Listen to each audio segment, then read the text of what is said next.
BlogTalk Radio.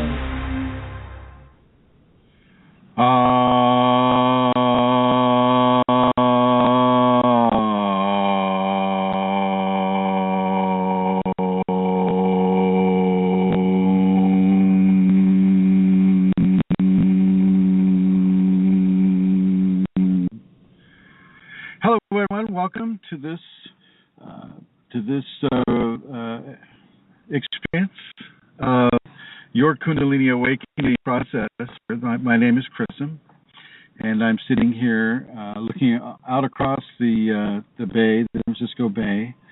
It's a sunny day here in California, very sunny. It's kind of hot sitting here in the car, but I can see kind of a smoggy view of the Bay Bridge and the skyline of the San Francisco skyline, the Pyramid Building, and I can see the Bank of America building, and Twin Peaks, and the Golden Gate is right behind one of the islands right here that I'm looking at a place called the Richmond Point. If any of you have Google Earth, you can Google Earth, the Richmond Point in California, and you'll see where I'm sitting right here. I would like to welcome Her Holiness, the Queen of Questionable Comforts, the Honorable Amelia Santara. Hello. Hello. Hi, Chrism. Hello. I like that description of the Golden Gate. It sounds lovely. Have been there. Just to say, Chrism, while I'm listening to you here on my headphones, your volume is coming and going.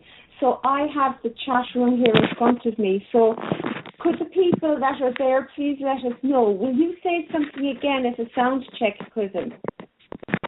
Well, hello everyone. This is Chrism. I'd like to welcome you to this conversation about Kundalini Awakening experience. I hope the sound is coming through.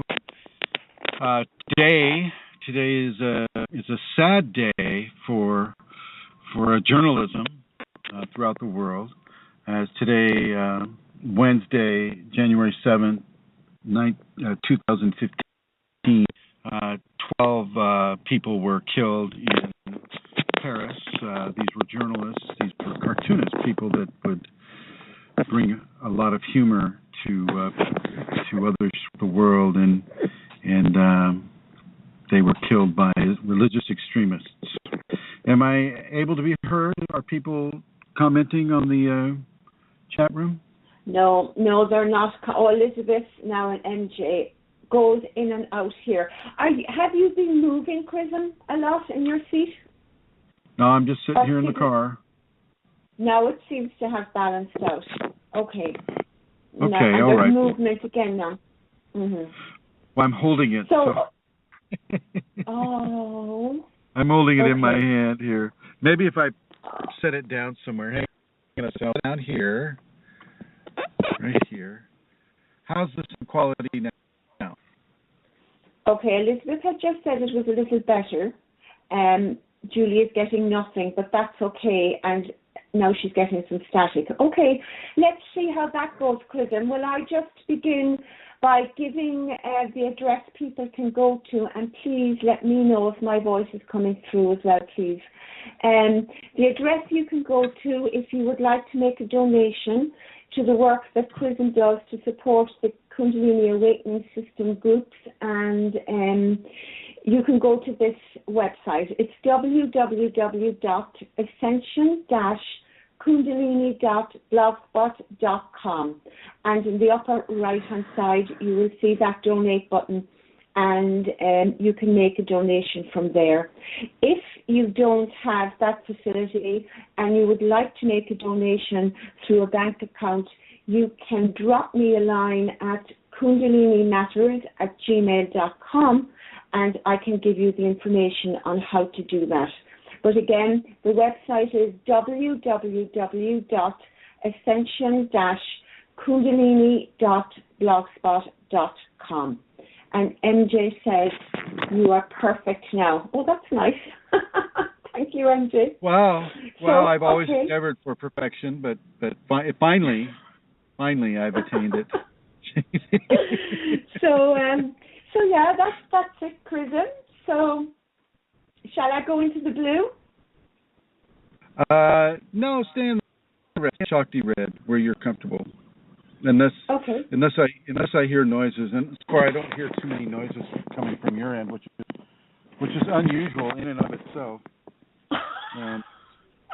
Usually, nothing to you at all. It's just usually when I'm dialed into Ireland, I get some sort of a noise type of pattern. Certainly nothing, connected with you. So today is a sad day in France. 12 cartoonists were murdered in their office at an editorial meeting, and this is a sad illustration of what we're faced with as Kundalini people in this world.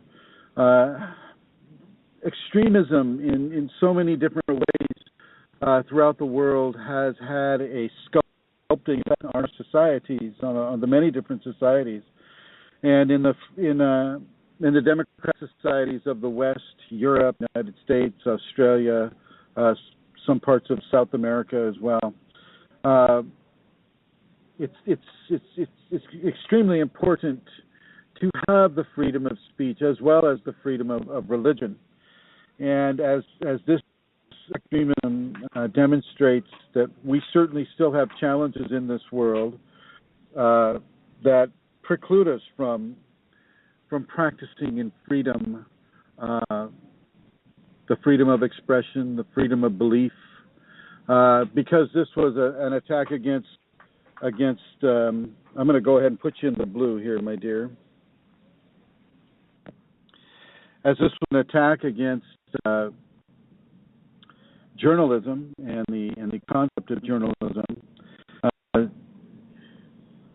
this is going to probably have the response of a heightened security scenario, a heightened level of distrust, heightened levels of fear, many different heightened levels of defense and protectionism.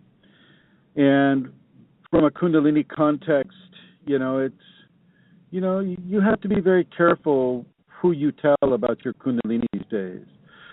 People will hear the word Kundalini and they, it won't sound French. It won't sound Scandinavian. It won't sound American. It'll sound definitely of a Sanskrit or a Middle Eastern quality, even though it isn't Middle East in its origin. And people may begin to judge you. I recall as Magdalene and I were in Mostar, Bosnia-Herzegovina, just a few months ago, Christians were looking at me like they wanted to kill me because I had a beard and I looked Muslim, I looked Islamic, and I know what that feeling is like, and I know that a lot of Islamic people now are going to be living in levels of fear inside of a supposedly democratic country. It's no longer democratic because of what some of their religious peers may have done. So it's a very difficult world to be Kundalini awakened in, and I want to give you all just levels of cautionary advices. I don't want you to go around in fear at all, but I want you to realize that there are very many competing ideologies and religions and governmental strategies for how they want their populations to behave. In Singapore, you can't chew gum. In the United States, you can't do a lot of some things that you can do in a Middle Eastern country, like have multiple spouses and things of that nature, or relationships with children in certain respects. And so we live in a world that is very, very, very different within itself. And as a Kundalini awakened person, you need to really understand it and honor that. Honor the belief systems of the different worlds. And I understand the freedom of speech scenario. I really do. And I support the freedom of speech, and I support the freedom of religion. When you're in an Islamic country, you need to be careful not to do things that are disrespectful or advertising your ignorance of their culture and of their belief systems.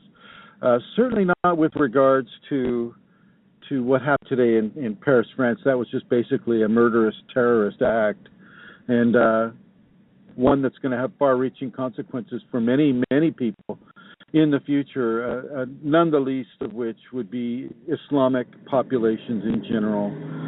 It's very, very sad, and my heart and my compassion reaches out into those populations that are going to be stigmatized now because of this.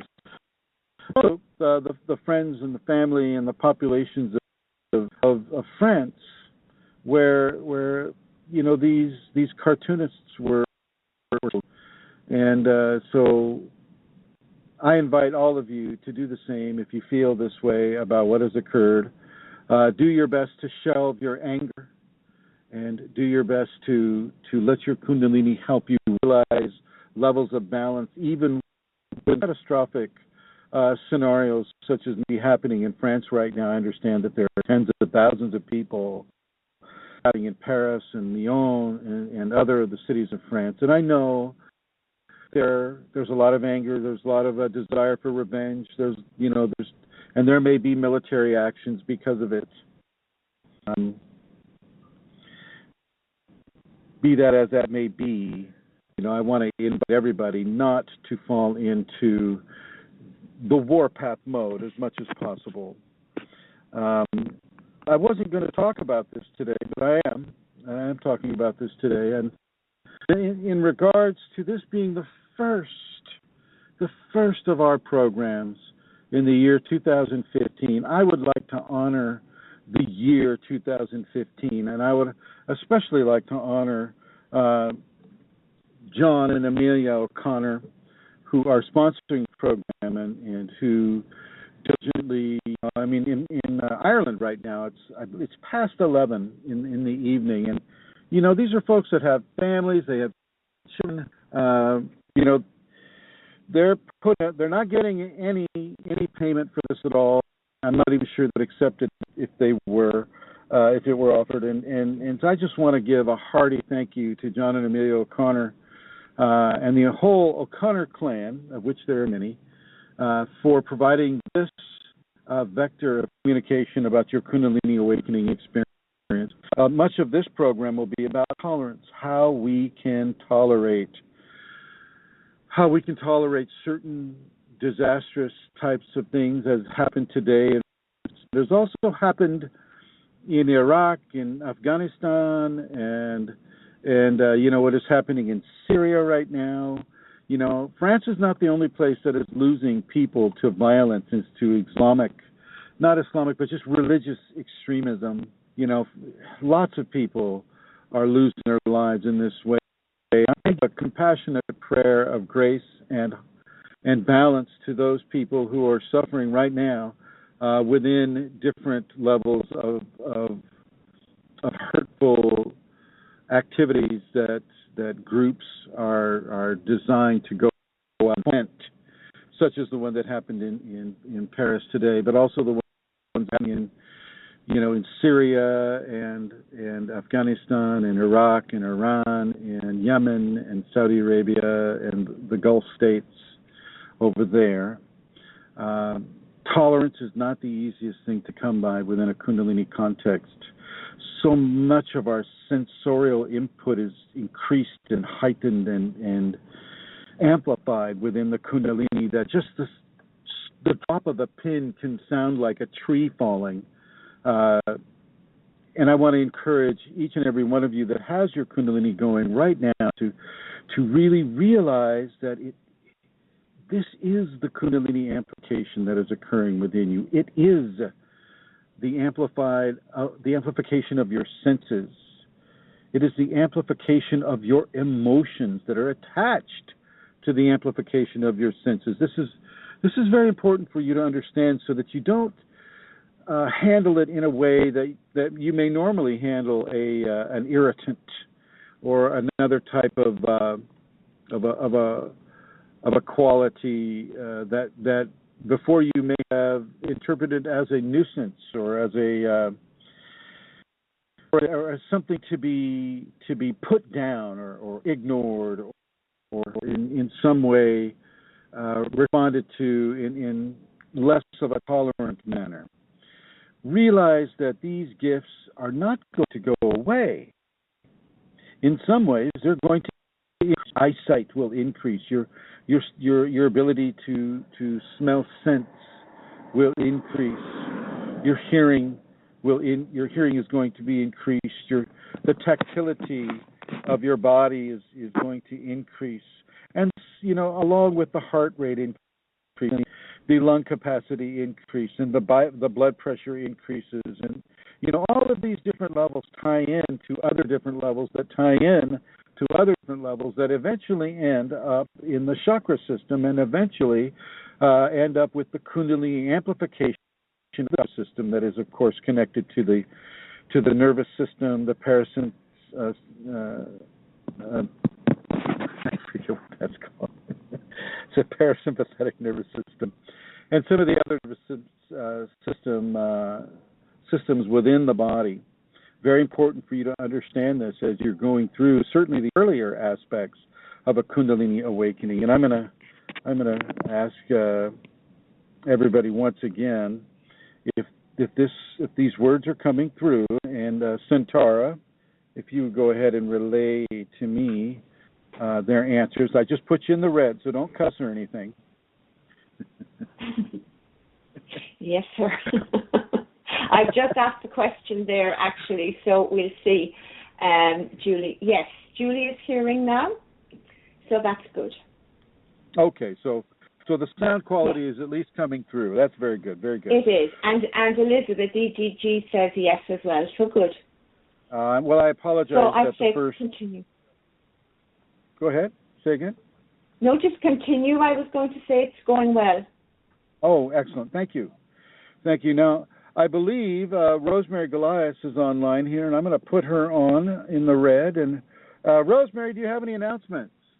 I do. First of all, can you hear me?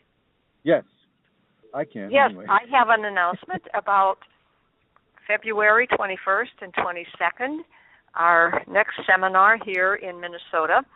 And I'm here in a library right now tonight. I'm going to be showing the Kundalini film, so I'm very much present to our future and to the calls I get and the interest of people. So it will be a marvelous event, as always, led by our teacher, Chrism. And my contact information is 651-452-3161. That's the telephone. Yes, and the email address, rosemaryg@usinternet.com. And I'm always delighted by either method of communication to communicate with people interested in our work. Very good. And this is taking place literally not in the entire state of Minnesota, but in the city of Minneapolis/St. Paul, at a place called the Best Western Motel, Dakota Ridge. Correct? Yes, that's correct. Thank you. All right, my dear, I'm going to put you back into the Kundalini Blue. Thank you for that announcement. All right, yeah. So we will be in the Twin Cities, Minneapolis, St. Paul, Minnesota, United States. So if anybody wants to attend that, I would invite you to attend that seminar. They are not just sit down and seminars. These seminars are quite active, and yet there is some listening and learning to be given, but there is also a lot of action in these seminars, and I invite anybody interested to definitely attend. I would like to say hello to everybody who's listening in the archives, and these archives are open to everybody 24/7, so this show, indeed, as with all the other shows, are archived. And you can also get some more of this information if you go to the YouTube network and you punch in Chrism.Kundalini, and that will take you to about 300 videos I have posted regarding the Kundalini.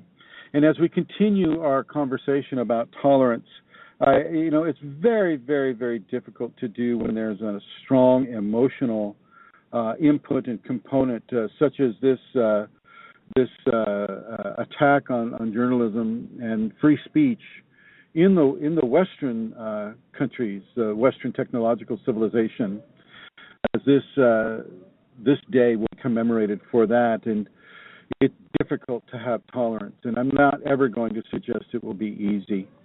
Tolerance is not the easiest quality for a person to have in tempestuous emotions, but it must be. You really need to try to reach for it, and this allows you to have a level of balance. This allows you to have a level of equanimity within your Kundalini awakening experience. It is very, very easy within the Kundalini to express yourself in extreme levels of emotional response. And this is where the tolerance can come in and help to calm down that extreme emotional, and in some cases, that violently emotional response. You do want to have emotional, mental equanimity within disastrous circumstances. And yet it is not the easiest thing to do, but it is a very necessary thing for you to do. And what this will do is this will provide a level of strength and a level of balance that you can have and you can hold and you can express for others, for the benefit of others, as tumultuous things happen in the many different societies of this world. We have people listening to this program from South Africa to Europe to the United States to Australia, into Asia and India. This is very, very important because tumultuous events happen in all these different communities, these different parts of this world, and do your best within a Kundalini awakened understanding to have tolerance, to have forgiveness, to have the ability to withstand a severe emotional crisis without becoming part of that crisis, rather becoming the cure rather than the cause. It's very important for people to have this, and as I talk about this, and I do have private students, and I must tell you that much of the way that the Kunalini gives for me to teach is through developing certain levels of anxiety within the student, engaging how they respond within a Kundalini context to those anxieties. And of course, I'm going to bring Her Holiness back on here. Hello, Her Holiness. Is she there? Yes, she is. I was just checking in with a caller there, so if you asked a question, I did not hear you. Oh, I haven't asked yet. Okay. I see. We do have a caller. Does this caller want to come online? Just listening. No, definitely not. Just listening. Oh. Definitely not. I see. Well, I would like to talk to you about how difficult it is to be a student of Chrism, and how levels of anxiety can be given into your equation just to see how the student responds to those levels of anxiety within a Kundalini awakening context. And first of all, has this happened with you at all? No, I did not. You're going to have to repeat it, Chrism. I just got the very end. Can you say it again? I know you're asking me to comment on levels of anxiety. Is it not coming through? My voice. My voice. Beginning of it went. The beginning of your question went, and I didn't hear you. So can you ask me again, please? Maybe I'm just talking too fast. How is this? Is this better? That is wonderful. Okay. As a private student, Amelia, yes, as you know, sometimes the Kundalini will cause certain teachings to come to you that engage you in levels of anxiety in order to discern how you respond with Kundalini awakening within a stressful, anxiety-led scenario, and if you can comment on that with anything that I have given for you to experience. Yes, I will. Okay, Chrism. I cannot think of examples, but I can talk about it generally, and maybe an example will come. Sometimes when we're communicating, I will have something occurs in the communication that will cause me to become actually quite anxious or distressed. And what happens is I'm given a choice of response. Much earlier on, when I was at the beginning of being a private student, my response would have been much more amplified. I think you can correct me if I'm wrong, but my response would have been more immediate and amplified. It took me a while to come into a place where I was beginning to see that Kundalini was creating for me through my teacher, and this would also apply in my life generally, situations that were offering me choices. So that, I would, for example, be a great promoter of the safeties. So what I discovered through the practice was I was offered opportunities to apply the safeties. So something would occur, and let's say I was angry, or something was done to me that caused an anger response. Well, then I had options that I could choose. I could either choose to respond from my ego and feeling, a sense of, injustice or unfairness or whatever it would be, or I could choose to look at the safeties and pick, as it were, one of these as a way of balancing the emotional response from the emotional, expression. So I might choose tolerance, as you were speaking about there. Even in situations with my children, let's say my youngest daughter is with me, and she's been with me a lot during the day, and there's various pressures and different anxieties going on. And this actually happened to me there recently because there's a lot of stressful things going on in my life at the moment. And she was just being herself, but she was constantly asking questions, and I felt this huge anger rise up out of me. I just wanted her to go away, and I felt myself, a response to lash out in some way, verbally, or just to be unkind. I could feel it, and so I knew immediately that this was not, this amplification that was coming up was not what I was supposed to do. So even though I was still feeling it, because I've been practicing, and the safeties just helped me a lot, I was able to turn around to her and say something kind, really, really kind, and considerate and loving, which I wasn't pretending. I was making a choice to do that and bringing a control upon the ego response of my body, of my emotional body.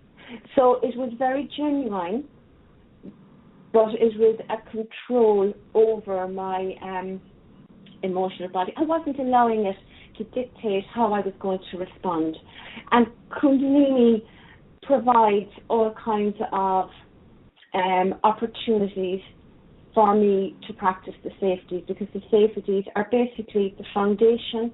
I'm always saying the compass and the anchor in how I allow, how I respond to the amplifications that come in my process. So if they're the anchor and the compass, it is from there, and that point that Kundalini offers me opportunities to put that into practice and, to make those changes and those responses. And you do that very actively and deliberately as well, dear teacher. How an example of how I do that for you? Oh, I'm no good on examples. I can't think of one because I'm under pressure to think of one. I don't know. Can you think of one? I'm quite happy for you to tell anyone you wish, if you can think how of something. How about going out into a cold, windy rainstorm at 1 o'clock in the morning? Absolutely. Yes. Well, that's certainly, yes, you do that. You have done that. The response, Barefoot. Say that again? Barefoot. Yes, barefoot would be one aspect of it, and there would be others. Extend that image further up in the dark night, because I live in a situation, or at least I did, where I could do that quite safely. But very challenging, it's very challenging in its own way. And, something that, it's not like I want to do that. It's not what my response would be. It wouldn't be, oh, yay. Well, funnily enough, it is now, because I appreciate the value of it and all of that. And so now it's okay. But initially, and what about asking you to completely submerge yourself in an ice-cold creek with 4 inches of ice that you have to break through with a shovel, and then gladly, willingly hop in order to test the ability of your Kundalini to keep you warm? Yes. That also was done. That again is enough. I mean, that is a choice. For me, I did it because you're my teacher and you told me do it, and because I have made a commitment to you, to my Kundalini, that I will do what I'm instructed to do, and you instructed me to do that, and so I said yes.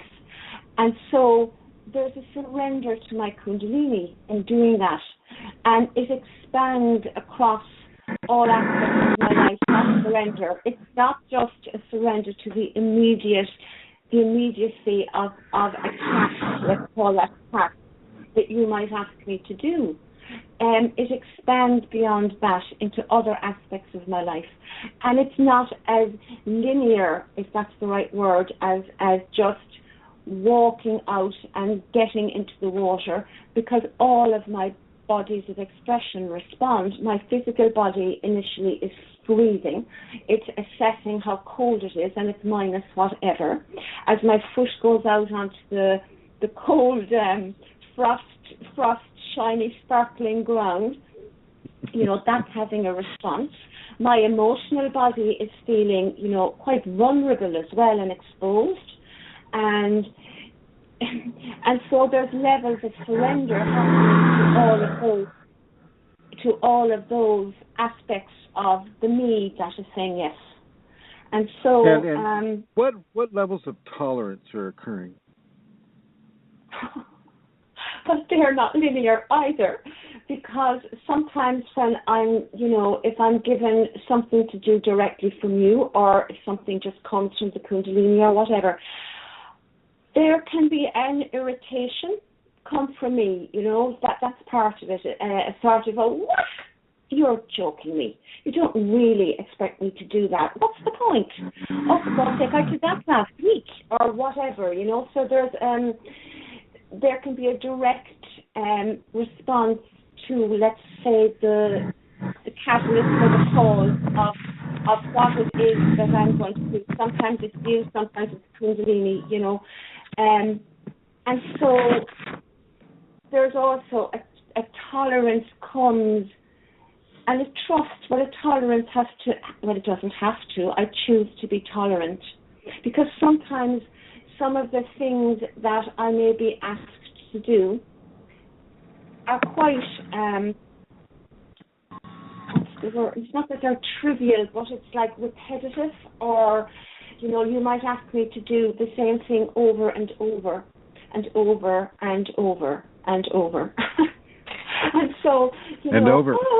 And that pushes my level of tolerance beyond what it would, might be expected to be. And that's a choice again. And that again expands and creates a greater level of tolerance in me, I hope, in other areas, in all areas of my life. Wow. I just got the big traffic release coming my way here. Must be a shift change or something. I apologize if traffic go by. Can you hear? Can ask for the chat room if they're being damaged by any of the any of the noises that are happening right now? Will he answer that question from Chrism? Is the noise okay there from the passing cars? I'm just hearing it as a and it's very quick. And not everyone is making, there's nobody typing. Please type. No response. They're all asleep, obviously, because I'm talking too much. Talking me. I know it's like we're talking to a wall. They've all left while I was speaking. Just you and I. No, just you and I, Amelia. So, Julie, they all said it's fine, it's okay. So, there you go. They're probably, watching TV or doing laundry or, the stuff that you do listening to a radio show. They're probably, the ones who are not private students are probably going, well, that clears up something I was considering.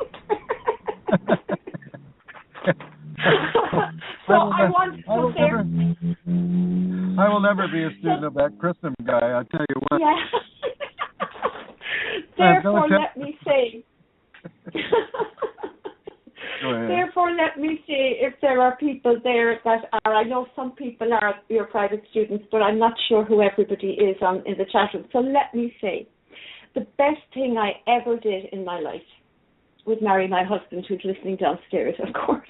But after that, the best thing I ever did in my life was to commit to Chrism being my teacher, commit to me being a private student. And it was the best thing in the context of my Kundalini awakening process. I cannot tell you the difference it has made. And I know I wouldn't be, as balanced if I am balanced. I know I certainly would not, but joking aside, I would not be as balanced or as where I am at in my process without the dynamic of being a private student. And so, if anybody is considering that as something that they, might be an option for them, even though sometimes it sounds really scary, it's actually a blessing beyond belief. It can be tough and it can be hard, but it is, I have never, ever, ever regretted it. Well, no, I haven't. So I need to say that. I do need to say that. And I know other people, if they were here, would say the same thing. Well, and so, within the context of Kundalini intolerance, how you deal with irritation, how you deal with like the repetitions of different practices that are given for you to do, and, these types of situations, have you felt an increase of your levels of tolerance with regards to anxiety, with regards to fear, with regards to, issues that would, that are strongly dynamic in removing you, say, from your level of balance that you have with the Kundalini? How has that worked for you, Amelia? Excuse me. Excuse me. If I'm understanding you correctly, Chrism,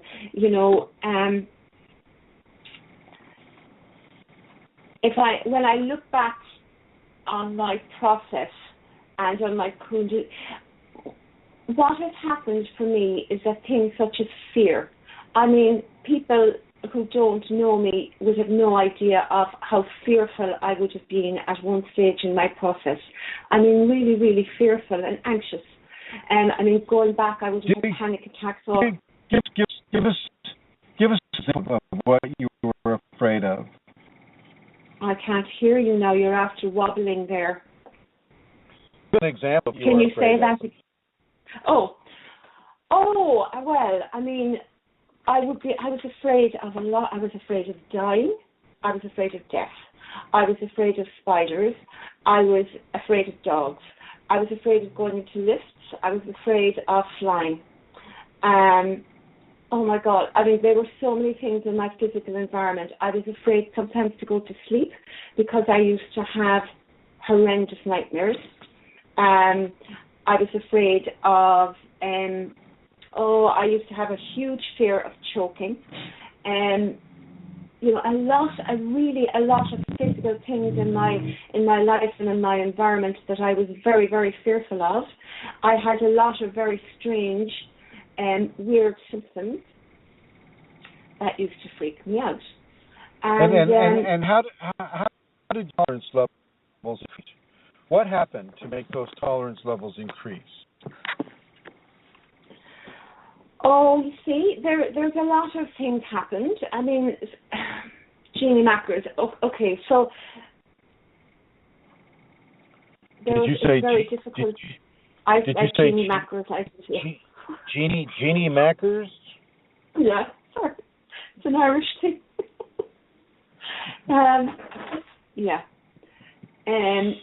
There were a lot of things happened. I'm trying to decide where to pop in to my process. There was what occurred before I had my awakening event.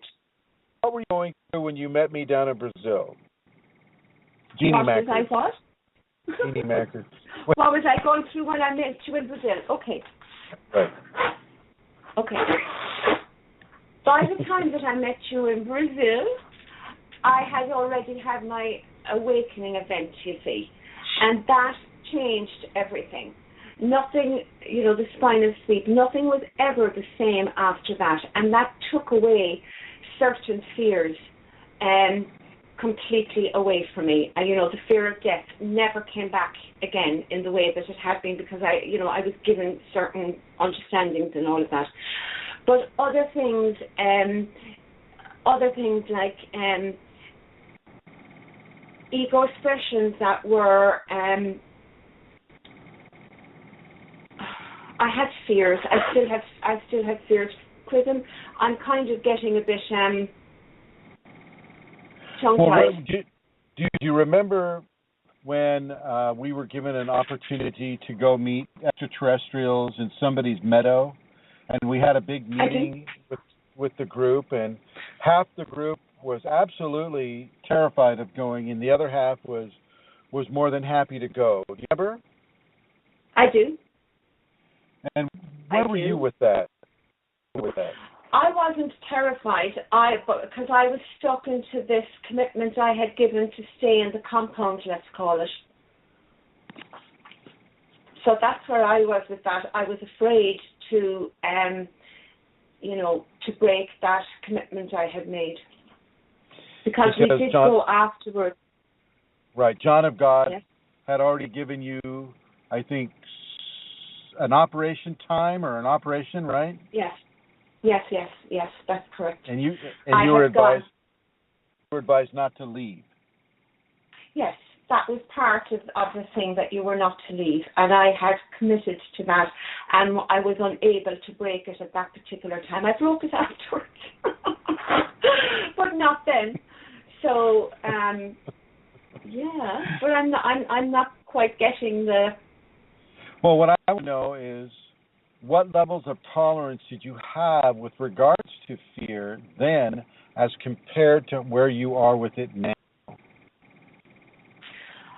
I am almost fearless now. I'm not quite, but I still had a lot of fear and anxiety back then. I can't think of specifics, but I would have had, I would have been cautious about things. I would have been concerned as to the meaning of something in an anxious way. My sense of trust was developing, but it was much shakier. It was quite shaky. And, trust and tolerance are kind of tied in as well in the Kundalini context, because when you trust the Kundalini, then it's easier as well to be tolerant, because that doesn't, it clashes. You can't trust and be intolerant at the same time. So there's a lot of those things that are connected to each other. And so as time has gone on, those anxieties and those things that I suppose, kept me stuck. Sometimes I would get stuck in, I can remember going round and round. It's not even a detour. It's like a word, repeating the same things. And that definitely, even though I can't give you examples, I do remember the emotions and the feelings. And that was from being in a place of anxiety around what was happening. Now, I was able to embrace some things, but in lots of ways I wasn't, Chrism. And so that eventually expanded more and more through through the safeties and through the practice and through the teachings that I was given from you and from Kundalini. A big huge thing I feel is a willingness, not just a willingness to go do the work, because it is work. It's not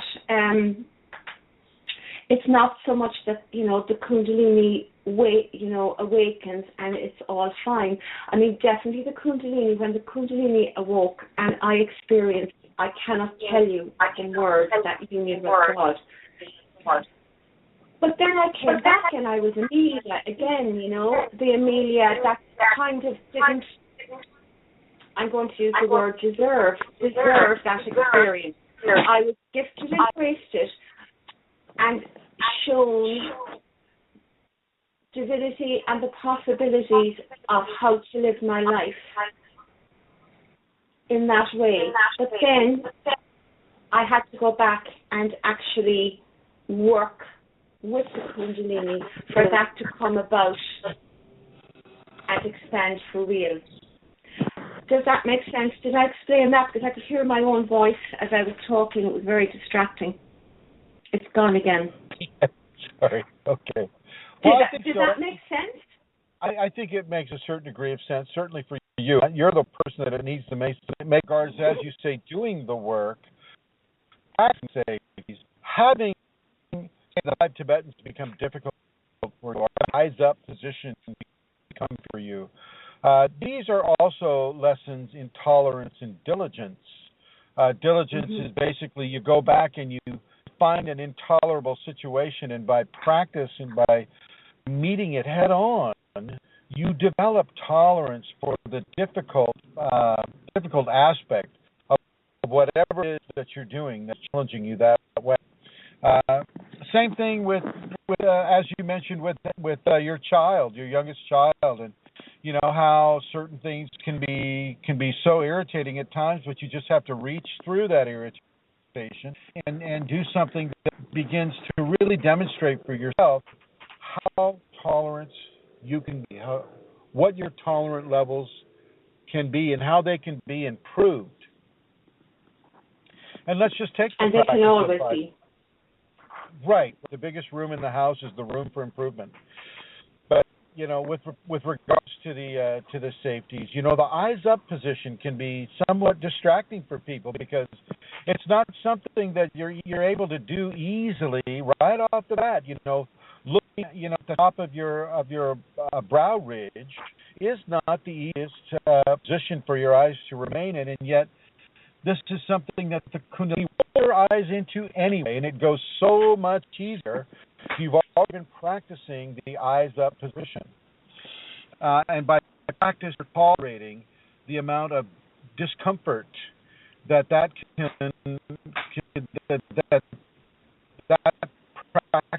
can bring to you.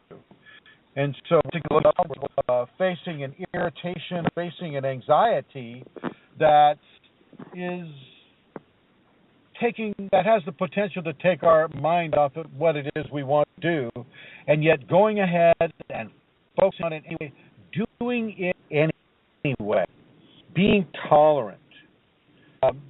When you're on an airplane and you're flying across, say, a continent or across an ocean, and there's a child that's crying in front of you, or really loud, you can't sleep, you can't watch your movie or whatever it is you're trying to do on the airplane, you can't do it because the child is irritating you. So, and yet, you must do it. You must be able to tolerate this.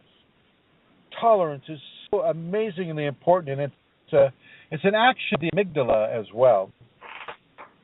If you when you look at the amygdala in our brain coming into play with this, when you're able to put something in the back of your mind forcefully, that is the work of the amygdala. And so as you strengthen your amygdala in its processing of anxiety or danger or irritation that's coming your way, you begin to understand how you want to do to begin to engender levels of tolerance within yourself. There's a certain pattern that doesn't work well for you. Maybe it's the fourth pattern. You get up into the table and micro the body. That is going to be irritating for a person that can't do that very easily, and so they're going to need to practice it over and over and over in order to get to the point where they can indeed do that with greater ease and with greater effectiveness. But at first, it's just not going to be so easy. And so you need to develop a tolerance for the discomfort that can come with that practice. That goes for meditation, that goes for prayer, that goes for, as Amelia so correctly stated, any of the circumstances that we can find ourselves in inside of our life that require us to have tolerance. Well, Kundalini really requires us to really focus on our tolerance. From our tolerance, we can move right into forgiveness.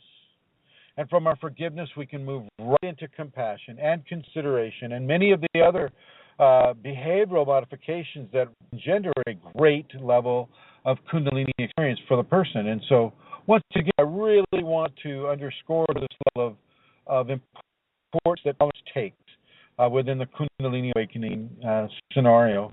So practice that. Now, I'm going to ask Amelia when she comes in line. Are you here, my dear? I am, yes. Have you collected questions from the group? I have a question here which is very interesting because it ties right in with, it wasn't from the groups actually, but it ties right in with how you opened the program. So it says, why do I feel so angry? Not angry at specific people I know, but angry at people and organizations, like politics and religion. And how is that good for me? As there is nothing I can really do to change the injustices done by religion and in the name of God, or injustices done by political decisions in the name of democracy. So what am I to do about these things? That question wasn't asked. There wasn't a final, but anyway, yeah.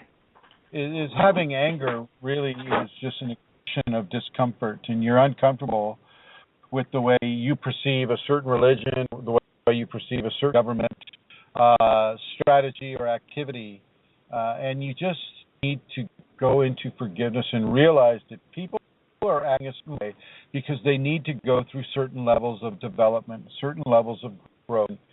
You won't agree with the way other people want to do things, and you need to give them the same freedom that you were given through the Kundalini to be as they need to be at this time in their lives.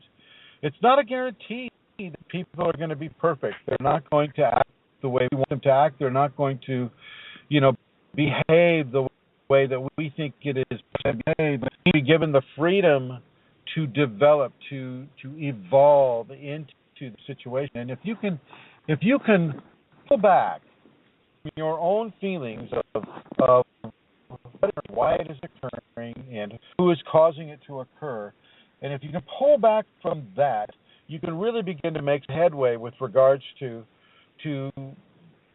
practicing the safeties in a way that allows you to have the Kundalini and have the amplified sensorial intake of the Kundalini, and yet still begin to see other governments and religious organizations that do things that are terrible, such as what happened in France today, pull back and realize that these people are just, first of all, they're not the entire religion. They're not the entire organization.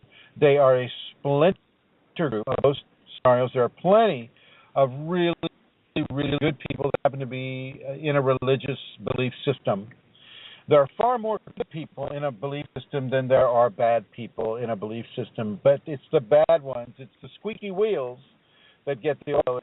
And so there's definitely been some squeaky wheels lately, today, certainly in France, but also, in the past, 5-6 years, in 10 years even, in Afghanistan and Iraq and Iran and Israel and the Palestinian scenario and, the Gulf states and, all the world.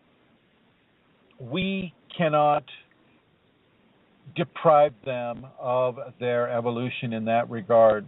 We hasten it. We can hasten their evolution, and I believe that's going to be the case with it. Certainly, it'll be interesting to see the French response to this, and the European Union response to this, because it's probably not just going to be France that will get hit this way. Maybe some other countries are going to get hit as well, including the United States, possibly. Who knows? But we need to understand that the majority of, say, in this case, Islam is not hurtful. They are not hurtful. They are good, solid individuals, just like you and I, just like your, hopefully your next door neighbor or your mom or your dad or your daughter. People are good. They have goodness. They we need to be careful that we don't ladle out blame for an entire organization at the disservice that a few members of that organization or belief system have committed upon us.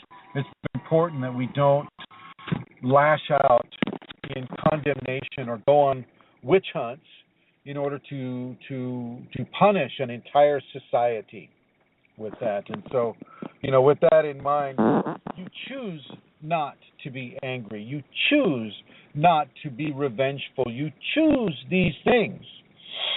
And the more you choose these things, the greater ease and the greater ability you have, to make these choices possible for you, to make them happen in a greater way for you. Start small, folks. Start small. Start on the freeway. When you feel like somebody's giving you a reason to have road rage, choose not to have road rage. Especially, there in Ireland where, people haven't figured out how to drive the car on the right side of the road. We are very tolerant on the road because they're so narrow, Chrism. We have to constantly give way to each other. It's a good practice, actually. It's true. No, this is absolutely true. And I'm driven because I don't drive. So John or Amelia typically drive around there, and I thank them both for that service that they give. But I have seen that the roads are so amazingly narrow. They're more like sidewalks. And you literally have to stop and give way to the other person. And this is true. This is absolutely true. And that does breed levels of tolerance. That does breed, it becomes a no big deal. The more you practice something that you may have started out being intolerant with, the more it's easier to get produced. It's no big deal. Am I right? You are correct, and it expands into city travel. People are very considerate. Typically in places where they need not be. And I think that's part of it. It expands into other areas of life, from where the narrow road gives, you have no choice. You have to initially, some person has to give way, so you learn how to do that. But I've seen this expanded in Ireland in ways that I haven't seen it in other cities. And, it's not because...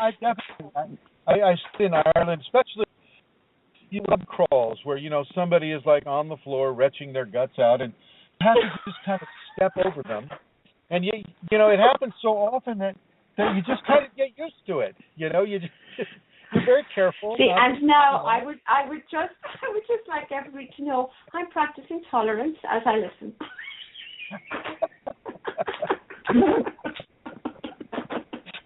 I wonder what that is. Yes, indeed. Well, if anybody doesn't know what a pub crawl is, a pub crawl in Ireland, at least, is when you get so drunk on alcohol that you can no longer stand. and you must crawl from one pub to the next. I'm not quite sure what the attraction would be for going to another pub, but there seems to be that attraction in you just have to be very kind and step over those people. Don't step on them. It's not well, polite. it's not really, not defending, but defending. The word crawl actually is not, originated in the fact that people are so drunk they can't stand up. It means a slow progression down one street because you go into every single pub and none are passed. So, for some people they're tolerant. Thanks for that clarification. Some people, they still walk after it, but that's the crawl bit. It's the slow progression down the street by going to every pub. So quickly moving the topic along. May I ask another question? Yes. Okay, I have one here on the two in my inbox. One is asking you, Chrism, if you can remember if you've ever made a video about numbers that constantly come to your eyes, like 101, 1111, all these things. This person is noticing it a lot and wondering why they are noticing it over and over. Sometimes it's the same number in the clock or a repetition of numbers, and what has it to do with the Kundalini, if anything? It's pattern recognition. There's a certain level of pattern recognition, not just with numbers, but also with geometric shapes. It also occurs with geometric shapes. 111, 333. Sometimes you'll get 333, 666, or you'll even see, when you're seeing 666, you're also seeing 999. You're just seeing it at the same time as you see 666. And it has nothing to do with anything that a Christian would imagine is of the devil or anything like that. It has everything to do. It has everything to do with pattern recognition, and a definite meditation person begin to look at their own patterns and the patterns that their expressive behaviors put out into the multiverse, into the physical world.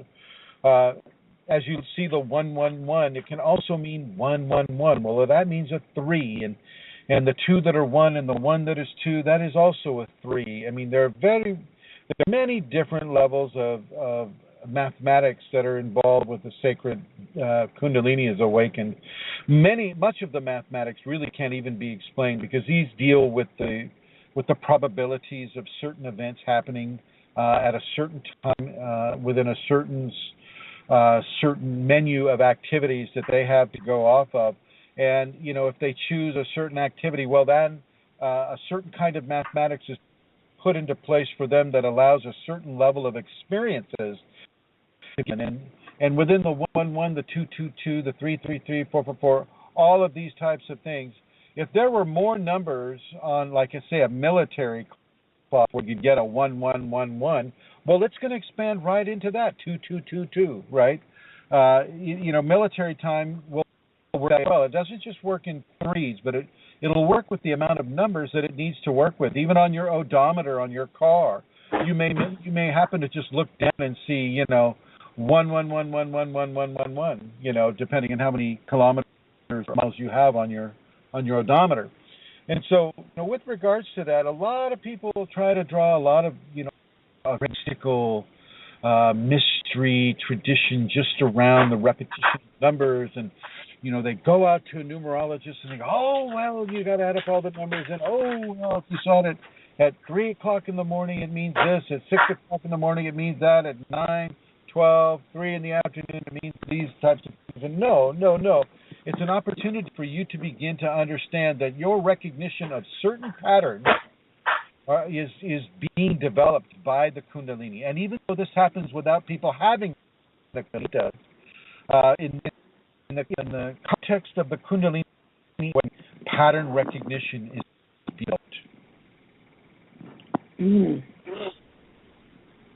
Cool. Thank you. Julie has just made a comment, and it is, just today I saw a license plate that was 111-1111. I took a picture of it, laughing out loud. An appropriate question. What's your next question, my dear?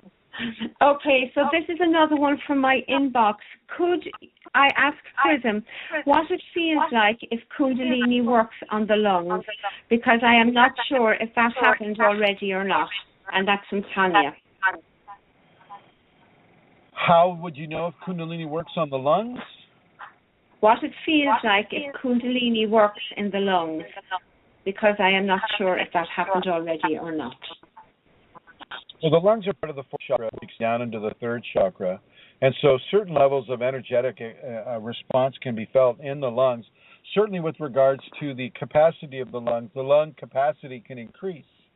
Detox levels in the lungs can increase and at the same time can shrink lung capacity because you're constantly coughing up toxins that a lifetime of breathing has given into your lungs. And so there are many different sensations that can occur. You can feel a level of tightness in the lungs as the Kundalini begins to hypertense all the muscles that are connected with respiration, and you can begin to feel the heart pumping through the lungs as your sensorial input is also increased through the Kundalini. I mean, there's many different layers of feeling and orienting towards a sense membrane within the Kundalini awakening context upon specifically the lungs. As we, many times people ask me, "Oh, how do you do a meditation? What do you do?" Well, okay, I'll say you sit down, you put your fingers in position, you put the tongue to the roof of your mouth behind your upper front teeth. You don't cross your legs, and you sit on the edge of the chair, and you follow your breath. Well, as your lung capacity increases, you're following that breath a much greater distance, and you can see the power of the intake and the power of the controlled exhalation. That generates levels of biodynamic coming directly from the matrix of the fourth chakra and the lungs themselves that can turn oxygen, nitrogen, carbon dioxide, argon components within the air we breathe into literal energetic particles of prana through the exhalation, which if you follow the power prayer that we've done another show on, is what can really power a prayer into existence, i.e., I can just see Amelia just going, oh my God, my poor car, my poor wonderful car is like almost kaput, and it seems it's turning into a money pit now. Oh, I need to do a power prayer, and oh my gosh, the kind of car I want is a blue car, and I see an H on the car somewhere, right? No. Oh man, a blue car. Now she's driving a blue car that's a Honda. What do you know? So you can really feel the energetic as it leaves the lungs. You can really feel the expansion as it enters the lungs. And yeah, sometimes it'll be a virus that takes up your whole chest area. Sometimes it'll just be, as I said before, a tightening up of the chest muscles, a submerging of the diaphragm under the rib cage.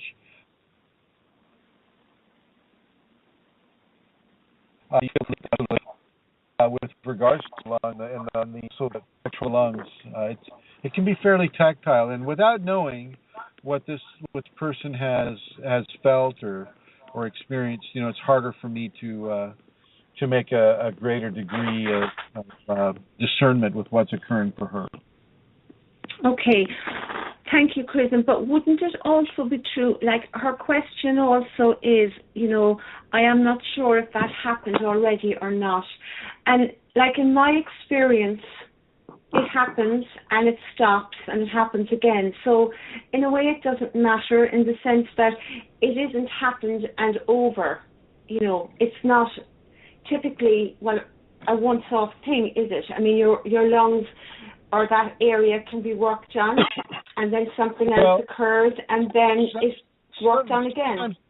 Sometimes it can be a once-off deal. I mean, just like the tide. I mean, a level of change will be given to the lungs, and then you acclimate to the change, and then another level of rise upon the level of change, and you acclimate to that change. And so, in many ways, yes, indeed, it is a once-off thing, but it's a once-off thing that has the character of developing a person's readiness to accept another once-off thing. You know what I'm saying? That's exactly it. Yes. It's complete. Yeah, I understand. Thank you.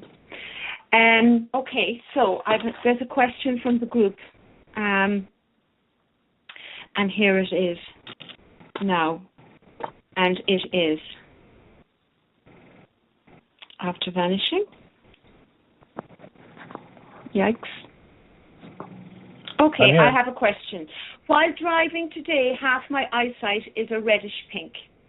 And while meditating, I always get a flickering in my eyes. Are these common experiences? Yeah, these are ocular kriyas.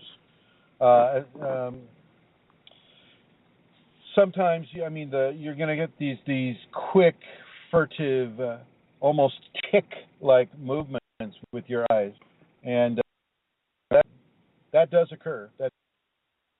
It also happens to the muscles around the eye, the lower eyelid. Chrism, your voice is really gone. Can you stop? I'm stopping. Okay. Will you do anything different there, no? I just turned the car off. Okay, because your voice completely went. I thought you were gone from it, and then it was on and off. So I didn't understand anything or hear properly what you just said. Did it go into the ARC or to the chat group? Nobody is commenting, but there have been one or two. It comes and goes a bit at times, but it's so brief it's not worth commenting on. But that particular one was lasting, so that's why I asked you to stop. Okay. Well, so you were saying about ocular kriyas, and then you said it moves. Yeah, I missed after that then. If you wouldn't mind repeating.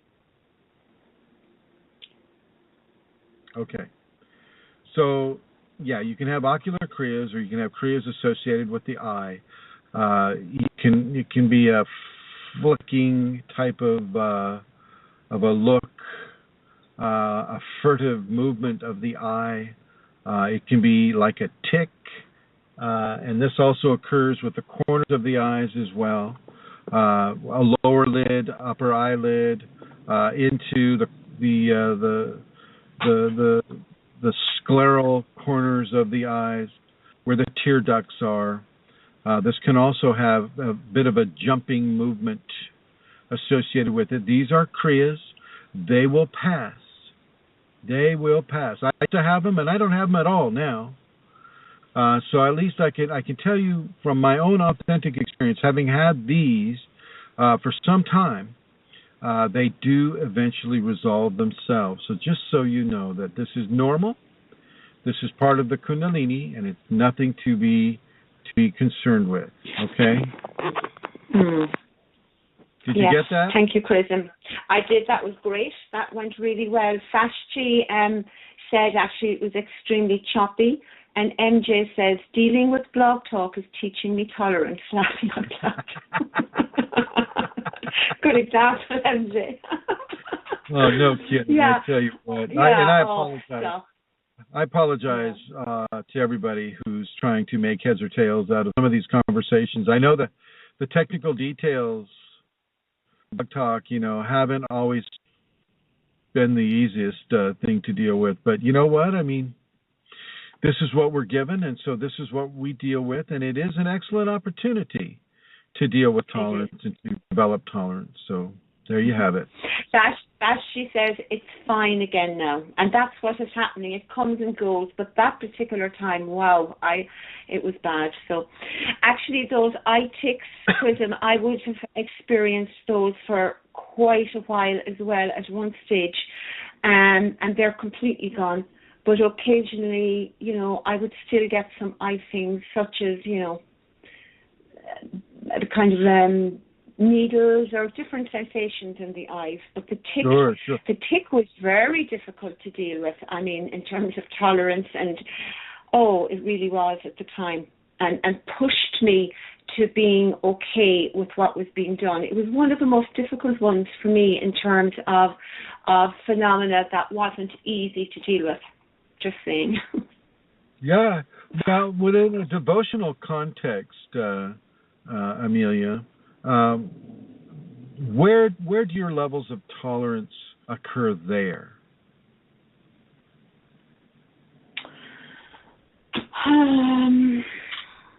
I don't know. Ask me another question. Where do my levels of tolerance?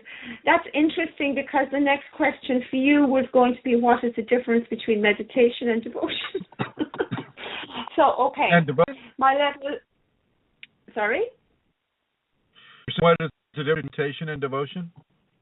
Yeah, that was the next question. What is the difference between meditation and devotion? And now you're mentioning devotion. There's things around devotion, such as the length of time that I would give to devotion. And that would be something that I would, that would develop tolerance in me at times. How about just the act of devotion itself? That doesn't stretch my tolerance at all, because I just love it. So it's not something that's yeah. Okay, or am I all not right. seeing something? No, it's okay. It's all right. Let's right into what's the difference between meditation and devotion. And I'll just swing that question right on over to you, my dear. Not fair. It says, Chrism, what is the difference between meditation and devotion? Okay. Well, because you're in active expression of devotion. Certainly, when I see you in person and when we're here on Skype, certain times, I think it's because they want to hear it from the person who is doing it right now. When I was doing devotion, it was a very different scenario. I didn't have a teacher. I didn't have a community. I didn't have anybody. And I'll be happy to talk about that after your input on it, definitely. Okay. But for the most part, people who are listening to this, they have the opportunity to work with devotion through their work with me. And I know that a lot of people would be interested in hearing your take on the difference between devotion and meditation. Okay. All right. So, gosh, I have to consciously think of this now. Okay. So, when I am doing meditation, so for example, when part of my practice, I do my Tibetans and the nostril breathing and all of that, and then I do a meditation after that. And in my meditation, I sit, or I lie sometimes, but typically I'm sitting, and I will very quietly just be in present, just very, I allow everything to fall away, insofar as I don't consciously.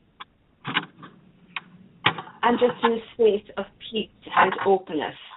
When I'm doing my devotion, it is a much more, initially anyway, a much more active thing. It's a conscious communication for me. And so it is a choice to be actively communicating really with my Kundalini, and actively surrendering, because devotion and surrender are tied up together. Devotion, love, surrender, all of that. And so, I think that's the difference. Now, and my devotion practice is very different in different circumstances. So, that has also extended, has become longer, has, spilled over or expanded into my life, so that my devotion becomes weaved into my everyday life as well. I'm constantly in devotion, constantly in surrender, constantly communicating that with my Kundalini through my teacher, through my Kundalini, depending on what's happening. So I suppose the big difference is it is a very active, proactive giving and also receiving communication with my Kundalini and my teacher. Which part? Which part what?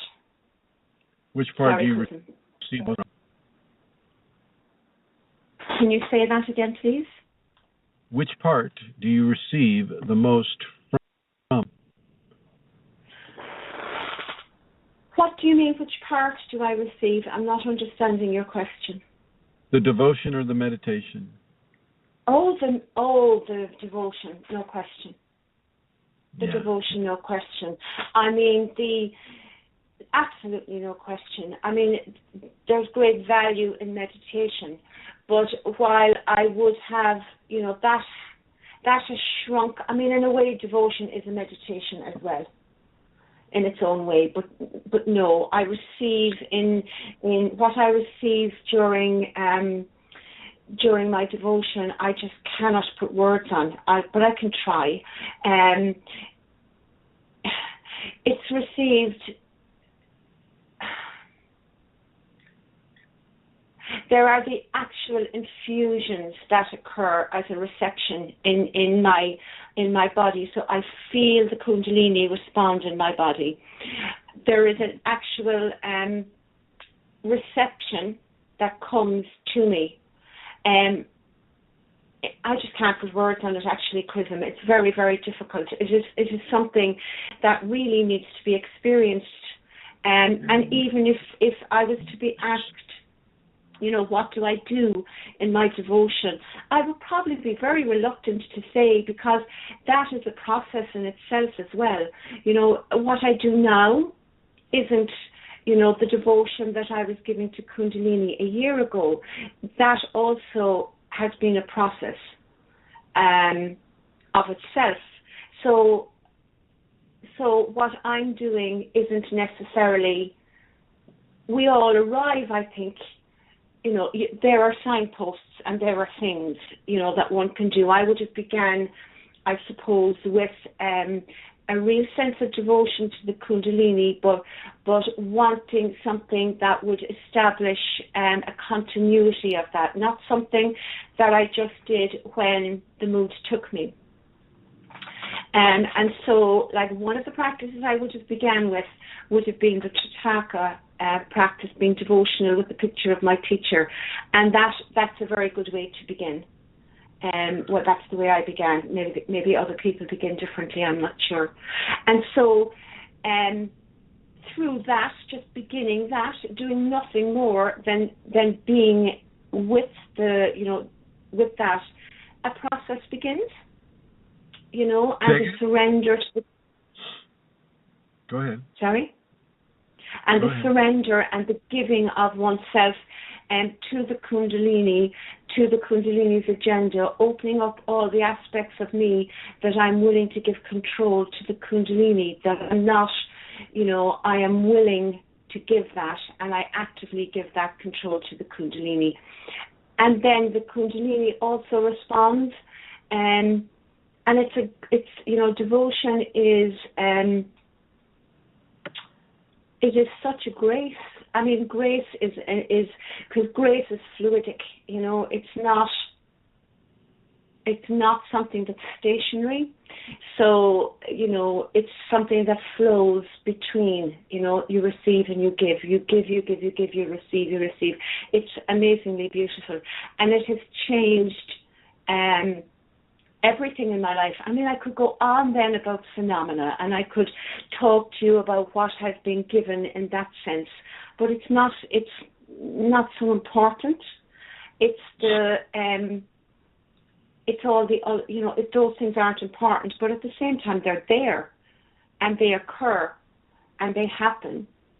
and there's things like bliss, and all these beautiful experiences that come as part of it, but isn't the reason that one does it.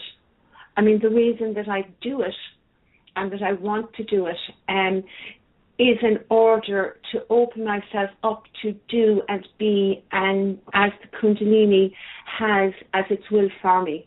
And I know that the Kundalini has this agenda for me, and that's how the devotion is what allows me to open myself up to that.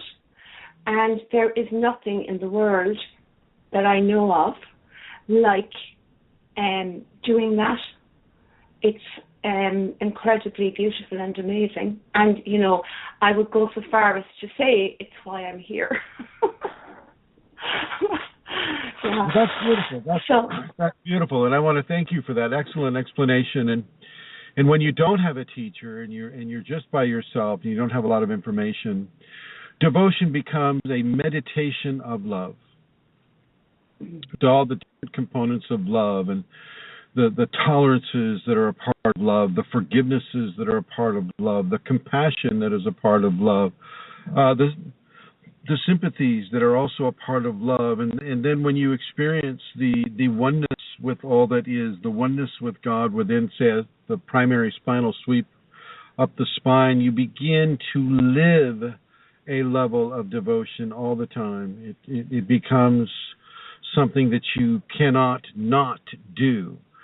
You can have devotion every second of the day, even in your sleep. You know, you go right into devotional states. And you know, it's very beautiful, beautiful, beautiful meditation of love, a meditation of divine love and the qualities of divine love, and forgiveness and tolerance, patience, compassion, consideration, sympathy.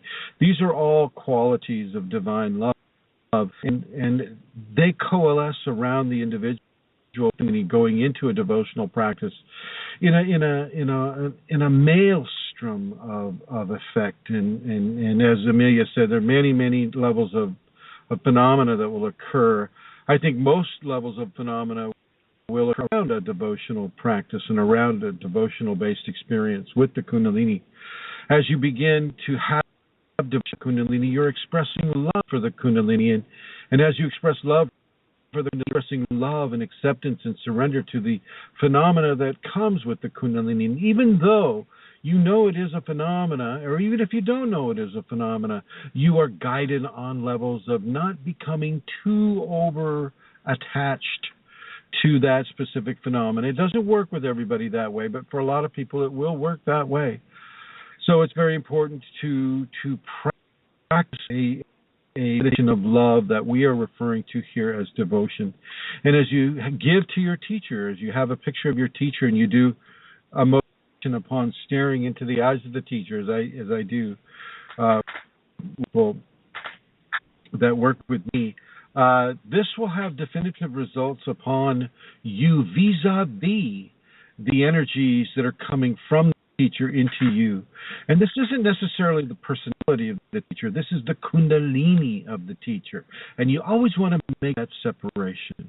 Yes, indeed, Kundalini and the teacher are one, and that teacher you have been that you have guided to embrace is a reflection of the Kundalini itself in a material physical form. But you also have the Kundalini too. That within you is also driving you and helping you to achieve levels of love and levels of grace based upon that love that far exceed what anybody can really experience with say, normal non-devotional meditation. Meditation is great. Meditation will take you into states that are the stillness states. It can take you into a void.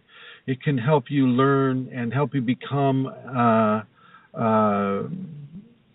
okay and tolerant of the great black void where where everything is nothing and nothing is everything.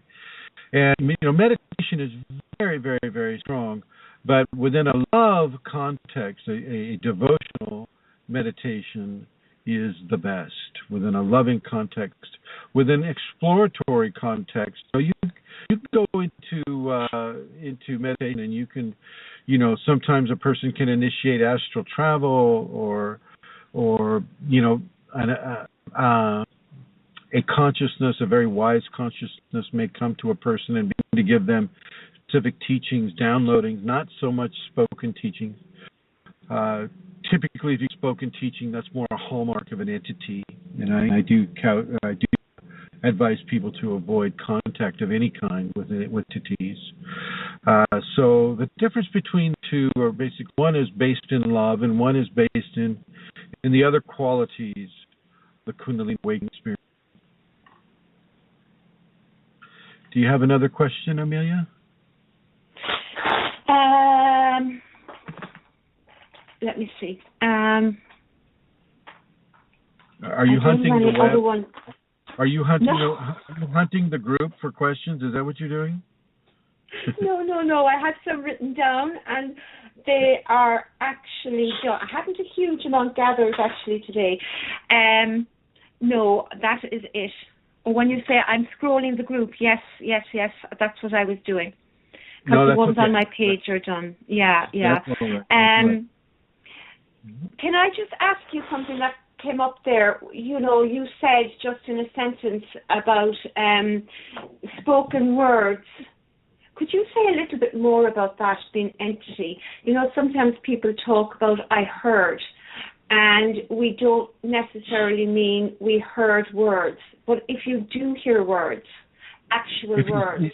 Typically the Kundalini won't speak words to you. It'll give you feelings. It may give you a vision. It may, and if it does speak words to you, it'll be very, very, very, very short-lived. Like, just say your name. It'll say Amelia in an empty room, right? You're the only person in the room. For the most part, entities are the ones that will try to shove their way into your experience and begin to manipulate you based upon your response to them. And so this is why I say don't do that, because unless you really desire a form of possession, there is no goodness that will come from being possessed by a discarnate or a consciousness without a body. As far as the words being given, now you can be given words in your dreams, like you'll wake up with the word treasure, or you'll wake up with the word tolerance, or you'll wake up with the word obedience, or something like that ties in with, say, some level of your practice that the Kundalini wants you to tighten up. The Kundalini can come to you in a dream. The sacred feminine will come to you as a talking tiger, or a talking serpent, or a talking little girl, or something of that nature, and all of a sudden this being will come up to you and say, Amelia, you should really try to do some devotions before 12 a.m. at night, because it can be difficult for you otherwise. And this may occur to you in your dream state. And, these are important things to pay attention to within the dream state. Entities can also come to you in your dream. They can't necessarily dominate you in your dream state. That's the important difference. Not saying it's impossible, but it's just really not that typical. Okay. Thank you. Could I just say something about the Kunalini sacred music? Sure. Eileen posted a beautiful photograph, which I think is a gorgeous photograph, of the work she did on the CD. Is that the picture? Is that the picture of the constipated teacher? Did you see my comment? I said, "You're great crack," meaning you're very funny. That is the picture. But she says on the group she has some various photographs, so you maybe, there are. I think it's a lovely picture. But it's a really nice CD, and so if you're lucky enough to be in the States or Canada, or you attend one of Chrism's seminars this year, you can get that particular CD. I also do the CD. It doesn't have that lovely picture, but it has your music. But if you're interested in getting the CD and you live in the States or Canada, please contact Eileen. Eileen Loro is on Facebook. Or her email is EileenLoro55, is it? Chris and I don't know. No, it's ELORO55 at yahoo.com. Okay. And if you live in any other part of the world and you would like to receive order Chrism's Sacred Music CD, you can contact me on Facebook. I'm Suntara, or contact me on kundalinimatters@gmail.com. And the music, everybody who has got the music recently have written to Eileen or myself, or have even made some comments on the group about how much they value it and how much they enjoy listening to it, and what it means to them, and how it expands areas in their ears, and it's very joyful to listen to. People have used it as part of a meditation practice, maybe during the day, driving in the car. Some people put it on if they have some issues with entities, because the Kundalini Shakti is in the music. And it's really good music as well. It's something that, your Kundalini, the Kundalini within you, responds to.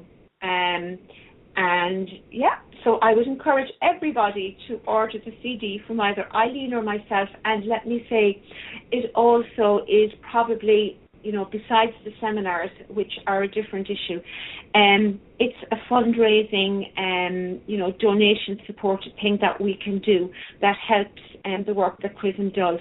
So from that perspective, ordering the Kundalini CD, Sacred Music CD, is also supporting the CAS, the Kundalini Awakening Systems communities. And I'm seeing a question here, or a comment about from Julie, so I'm going to read it. I haven't read it yet. It says, what about seeing faces during meditation, such as of people you do not know staring back at you, or even seeing your own self staring back at you? Sometimes I see strangers in my face, but most of the time I see myself staring at myself, laughing out loud. So the first part is, what about seeing faces during meditation, such as people you don't know? And very common. It's you attract a lot of attention when you're Kundalini awake. A lot of entities, a lot of discarnate souls that are not there to possess you or to torture you. They're just watching you. They're seeing, well, what is Julie do next? Oh my gosh, she has these. That's on the one hand. On the other hand, there's also a past life scenario too, where those selves that you've already been are also looking at you. The current manifestation of that self in a body. Well, the other selves just don't go away. They're not like erased. So they're also looking. When you're looking at yourself, that would be your Kundalini looking back at you. Mm-hmm. Basically, it's a good thing. Okay. It's a really good thing, and I'm glad to hear that that's happening for you, Julie. Definitely glad to hear that. Well, I'm going to go ahead and terminate this for the time. I apologize once again, for the some of the challenges that BlogTalk Radio has with us. Sometimes it's really good too, and so we learn to be tolerant, as M.H. Henderson said. We learn to be tolerant of these things, and it's not often that I get out to do a broadcast on location, so to speak. But here we are, the Point Richmond, and I'm about ready to head to the airport to pick up one of our own. BAV, or however she pronounced it. She would be normally listening on the group, and she'll be coming out here to visit. And so we'll welcome her. You'll hear from her next week. And basically, I'd like to say so long from California and Ireland, the lovely city of Cork. Is it Kerry today? Which is it? You go back and forth. Cork. Ireland. I would like to say goodbye from California. Amelia, you can say goodbye from? Goodbye from Cork City in Ireland. See you all next week, and thank you. Bye-bye. Yeah, see you all next week. And thank you for tuning in. Thank you for your patience. Hopefully this information was helpful to you. And once again, if you want to click into the groups of Kundalini Awakening ! And if you go on the network, Chrism Kundalini, and this will bring you a lot of those videos. And we will see you this time next week. Happy New Year. May it be a fruitful, beautiful, happiness, Kundalini in New Year for you all. Thank you for listening.